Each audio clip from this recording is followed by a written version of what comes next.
Welcome to The Newsworthy. All the day's news in less than 10 minutes. Fast, fair, fun, and on the go. Today, a lot happening in Washington, from a possible government shutdown to a highly respected military official leaving. Plus, a major airport affected by drones, a deal giving employees $1 million each, and the first day of winter. Those stories and many more in less than 10 minutes. I'm Erica Mandy. Today is Friday, December 21st. You ready? Let's do this. The deadline is tonight at midnight, and now a government shutdown may actually happen. President Trump now says he'll veto any spending bill that doesn't have that $5 billion for a border wall that he wants. It's another change from earlier this week. First, he did demand that $5 billion. Then Republican lawmakers signaled the president was actually okay with waiting until next year to fight for it. But then came the pushback from Trump supporters and certain pundits. And the president is back to demanding the money for border security. Money Democrats say they won't vote for. The whole thing has sent U.S. stocks way down. So far, the new bill with the new funding for a wall did pass the House yesterday. But the question now is, will it pass the Senate today? NBC News says not likely. It needs bipartisan support in the Senate to get the 60 votes needed. A vote could happen today, though, so we'll see. Here's what a shutdown could look like. 9 departments would close. The AP reports 800,000 federal workers will either have to work without pay or be told not to come to work still without pay, at least until this standoff is over. Other things that could be impacted as well include national parks, for example. They may close or at least have the visitor centers closed. So, to be continued. Another big story right now is another person leaving the Trump administration. A significant person, Defense Secretary Jim Mattis. He turned in his resignation this week and will leave by the end of February. He said in his resignation letter his views no longer aligned with the president's, and he specifically talked about the importance of supporting our allies. This all comes one day after Trump's call to bring troops home from Syria. The New York Times reports Mattis tried to convince Trump to keep troops there, but when that didn't work, he decided to leave. The Military Times says Mattis is wildly popular among troops and that both Republicans and Democrats respect him. The Wall Street Journal reports military officials are worried the sudden withdrawal of troops from Syria could actually help ISIS and countries like Russia and Iran and hurt our Kurdish allies in Syria.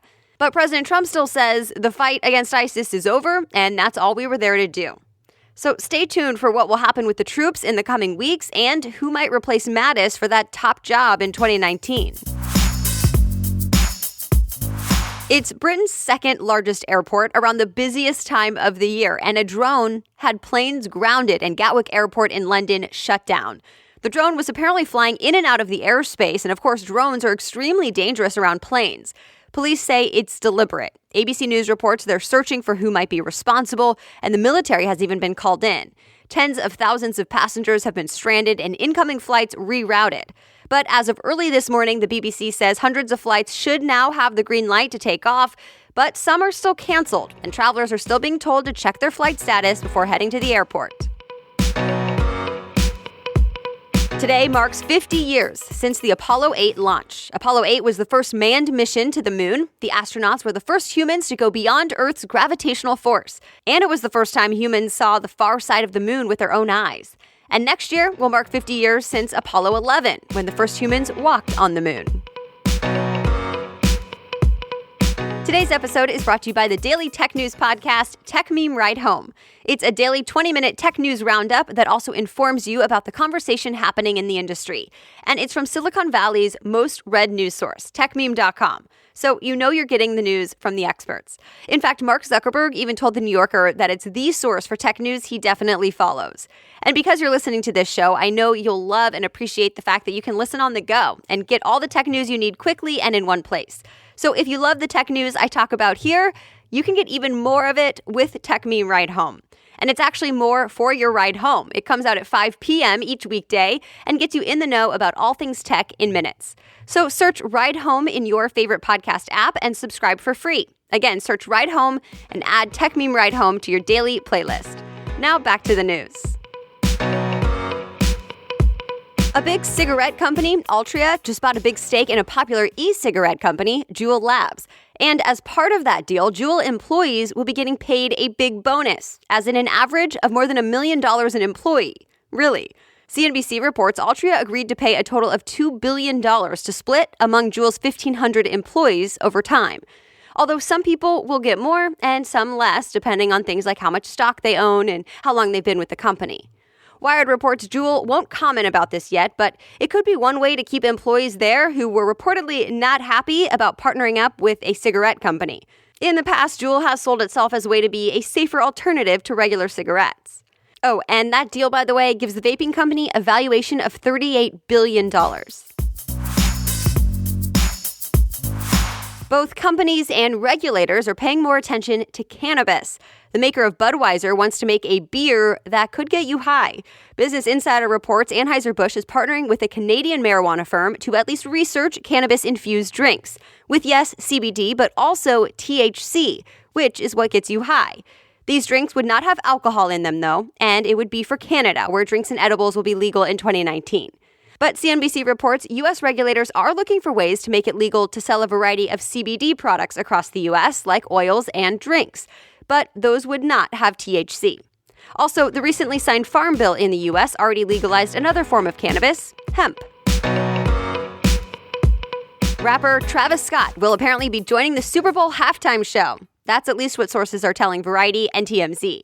He apparently signed on to join Maroon 5 for the show. But it's not without controversy. Variety says some stars, like rapper Jay-Z, say Scott should not do this. They're not happy with how the NFL has treated former player Colin Kaepernick after he started kneeling during the national anthem. But as TMZ says, it's arguably the biggest gig in music. Today is the shortest day of the year, the winter solstice, or known as the first official day of winter, at least in the northern hemisphere. And then tomorrow will be the last full moon of the year, but CNN says it'll look full and very bright tonight. And there's a meteor shower expected a day or two after the solstice, so you might get to see some shooting stars this weekend. Then, of course, Christmas is coming up next week on Tuesday. Kwanzaa starts the day after that and goes until January 1st. And that's it. But before you go, a little announcement today. Our next new episode will be out on Wednesday. We are taking off Monday and Tuesday next week for the holidays, and then you'll be seeing special episodes out on Wednesday and Thursday that I think you'll love. Then it's back to normal on Friday with a regular show, catching you up on all the news you may have missed during Christmas week. I'm wishing you a wonderful holiday, and remember, you can always read more about the stories in today's episode or any of the episodes you listen to in the day's show notes. From the homepage of thenewsworthy.com, just click episodes and you'll see all the episodes right there. Happy holidays. I'll be back on Wednesday. Have a great weekend.